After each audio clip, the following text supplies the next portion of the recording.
Let's face it, cameras are kind of complicated. But what if I told you there was an easy way for you to set up your camera so that it looks just like Hollywood? Hey, welcome to the channel. If you guys are coming here for the vlog, thank you guys so much. This is actually the second video I dropped today. I dropped 3 videos today for those people that don't know. The first video is a vlog. We go through how I built this studio. The second video is this video where we're going through the camera, how you can set up your camera to look just like Hollywood. And the third video is going to be a lighting tutorial. How I lit this studio and how you too can use Hollywood lighting techniques to get the best out of your camera. All these videos are down in the description box below, so go check them out. Now for this video, I'm gonna assume that you have 2 things. 1, you have a camera that can actually adjust these settings. And 2, you have adjustable lighting. Not just the room lights you have overhead, but you have some light designated as your proper lighting source. And that's gonna become more prevalent in the third video of this series. We go through lighting, but I'm gonna assume those 2 things going forward. So the first thing we wanna do is turn off auto. We wanna have full control over all the settings of the camera so that we can get the best possible picture. And we don't want to keep fighting with the camera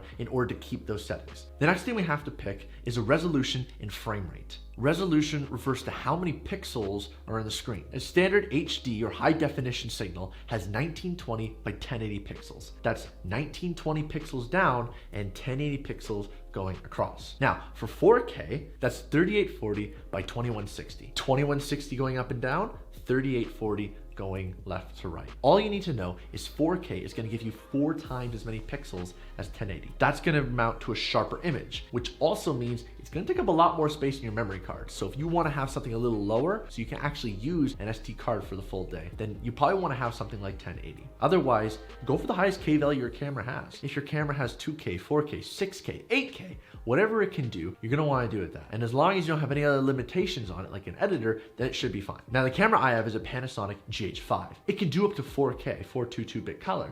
However, the editor I'm working with is the free version of DaVinci Resolve, and the free version governs you, so I'm only going to be shooting at 1080 today. But I highly recommend that you shoot at the highest resolution that you can. Next is frame rate. Now, you might have never thought about this before, but there's no images moving in film. It's just a series of really quick photos that are taken in quick succession and then flashed in front of your eyes really quickly. It tricks your brain into thinking that it's moving. This is similar to a flip book you might have had as a child. All we're doing is tricking your brain into thinking that still images are moving images. But in reality, nothing's moving. It's standard in Hollywood to do 23.976 frames per second, or 23.976 FPS. We can round that number up to 24, just for simplicity's sake. That means that for every second that you watch a film, 24 single frames are being thrown at your face. Now, 24 frames a second is preferred in Hollywood because it emulates motion blur really well. If you take your hand right now and raise it in front of your face, and if you shake it, you notice it's blurry. It's not perfectly clean. 24 frames a second is slow enough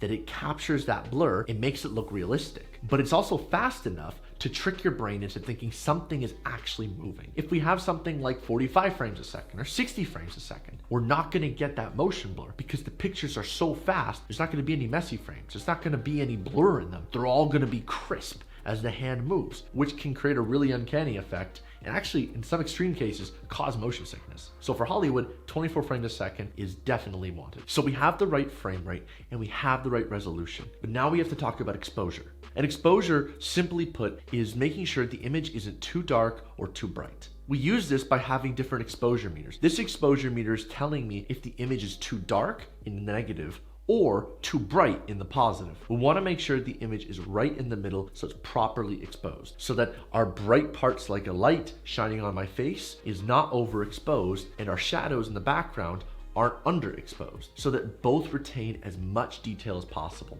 It's important that we want to maintain as much detail as we can so the image can look as good as it can. In post, we might want to drag out some of these and put a little bit more colors in it, but if we lose information in our highlights or our shadows, we won't be able to get that information back, and ultimately we have a bad image. So we want to make sure that we have the proper exposure. Now when talking about exposure, we're talking about 3 things: aperture, shutter speed, and ISO. And they do play a bit of a complicated relationship, and they can seem overwhelming at first when you're trying to understand them. But thankfully for us, we're setting up our camera to look just like Hollywood. And 2 of these are going to be locked off on the camera, meaning we don't have to touch them at all. First, let's talk about shutter speed. Now, a shutter on a camera is the little tab inside the camera that flicks open and close when you take a picture. This will allow the amount of light to come into the sensor and ultimately producing the image. Now, the slower the shutter speed is, the more light we can get into the sensor. But If you have any motion in the picture, then you're going to see blur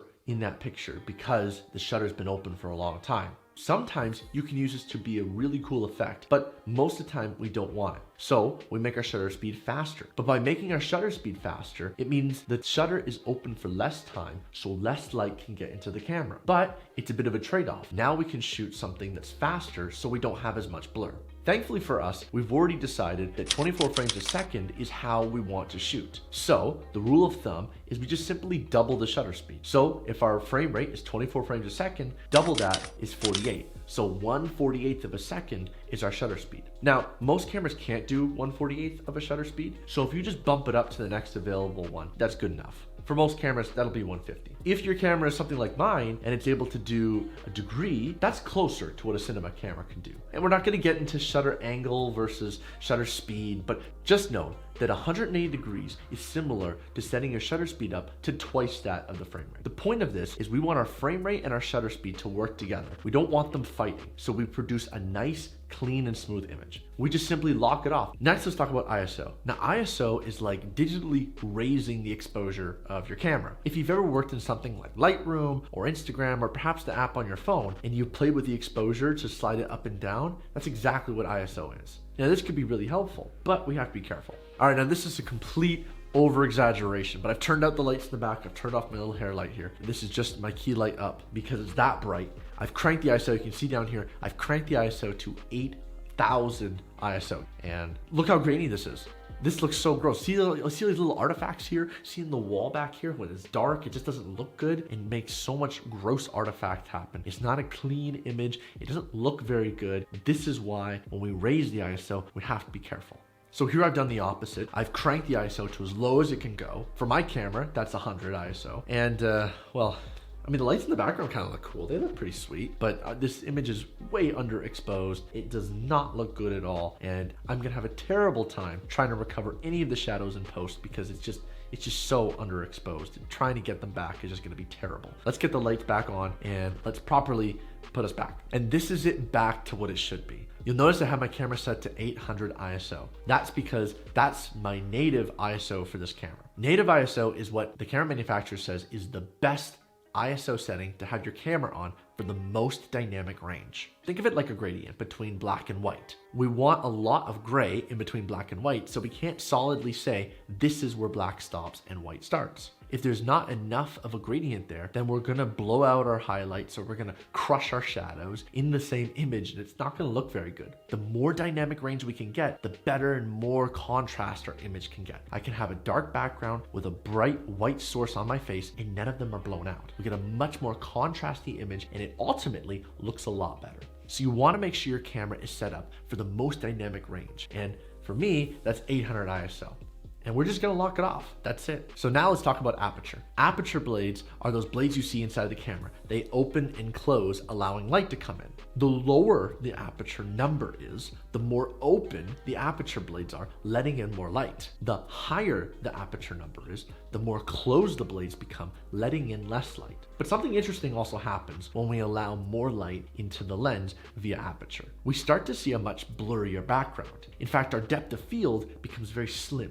The lower our aperture is, the more light comes into the camera, the more blurry our background becomes. Now, if you're interested in getting a blurry background look, then you want a faster aperture or a lower aperture. That's gonna get you the blurry background look. But you might also wanna show off the background so that more things are in focus. Hollywood uses them all the time to show us beautiful scenes or establishing where the setting and characters are placed. So you might actually have a scenario where you want to use a much higher aperture so that more things are in focus and we can see what the scene's about. But Hollywood usually likes to use a faster or a lower aperture. This is because it creates the blurry background and it creates subject separation from the background so that the subject isn't lost in whatever busyness is happening around you. They want to point your eye directly to the subject, the most important part of the scene. Both these tools you can use at your own free will. They're more creative in my opinion and aren't really something that's usually locked off in film. Unlike ISO and shutter speed that we can easily account for, aperture is a bit more of a creative endeavor that you can sort of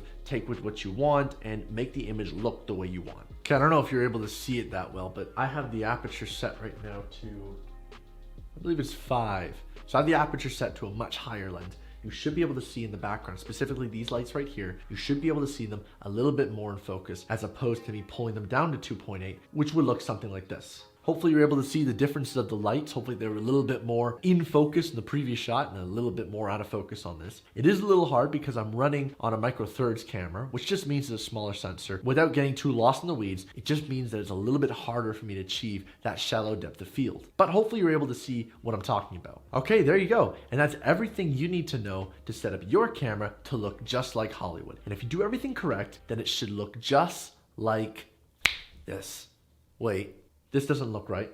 I don't look right. The settings are Hollywood. It's supposed to be this way. That's actually because setting up the camera is only half the equation. Hollywood uses lights in order to get the desired effect. So if you want to figure out how to use your properly set up camera to the best of its abilities and get it to look just like this, then you're definitely going to want to check out this video where I'm going to go through lighting techniques that Hollywood uses that you can apply and get the absolute most out of your camera. But I hope this video has been some sort of help to you to setting up your camera so that you can get the best settings for it to be just like Hollywood. So the next time someone asks you what aperture, shutter speed, ISO, or frame rate is, hopefully you have a little bit of knowledge in knowing how all those things work together to create a Hollywood style image. So if you're interested in lighting, if you want to see this video get taken to the next level, go click on over here. I'm going to see you over there.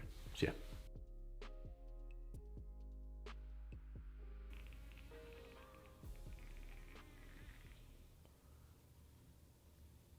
I hate when you have to wait for things to charge.